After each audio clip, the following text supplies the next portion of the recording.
نحمده ونصلي على رسوله الكريم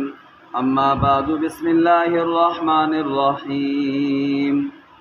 عن عروة بن عامر قال ذكرت الطيرة عند رسول الله صلى الله عليه وسلم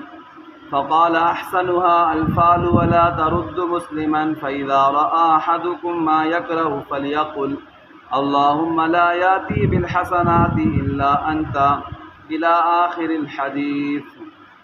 میرے معزز سامعین و ناظرین اکرام، آج کے اس درس حدیث میں جو حدیث پاک آپ کے سامنے ابھی پڑھی ہے، عروہ بن عامر تابعی فرماتے ہیں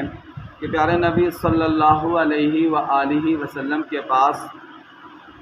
بدشگونی کا ذکر کیا گیا، بری فعل لینے کا ذکر کیا گیا، تو پیارے نبی صلی اللہ علیہ وسلم نے فرمایا کہ اس کی سب سے اچھی صورت اچھی فعل ہے، نیک شگونی ہے۔ جیسے میں نے آپ کو پہلے بتایا تھا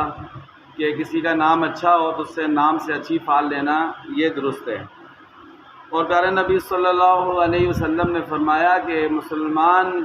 کی یہ شان ہے کہ کوئی بدشگونی اسے کسی کام سے روکے نہ۔ کوئی کام کرنے نکلے ہیں تو راستے میں کسی بندے کو دیکھ رہی ہے، کسی جانور کو دیکھ رہی ہے، تو یہ نہیں ہے کہ اپنے کام سے مسلمان رک جائے۔ مسلمان کا بھروسہ اللہ تعالیٰ کی ذات پہ ہوتا ہے، اور وہ یہ سمجھتا ہے کہ مجھے نفع نقصان جو دینا ہے وہ اللہ تعالیٰ نے دینا ہے، کسی چیز کی وجہ سے میرا نقصان نہیں ہو سکتا ہے۔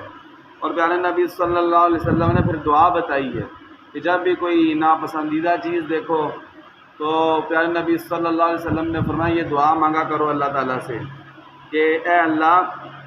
اللہم لا یاتی بالحسنات الا انت،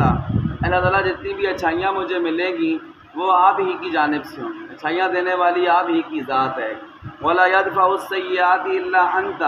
اور مجھ سے برائیوں کو، تکلیفوں کو، مصیبتوں، پریشانیوں کو دور کرنے والی بھی آپ ہی کی ذات ہے۔ ولا حول ولا قوت الا باللہ، اور اللہ تعالیٰ گناہوں سے بچنے کی طاقت اور نیک اعمال کرنے کی توفیق یہ بھی آپ ہی نے عطا فرمانی، آپ ہی کی جانب سے۔ تو جب بھی کوئی بری چیز دیکھیں، کوئی ناپسندیدہ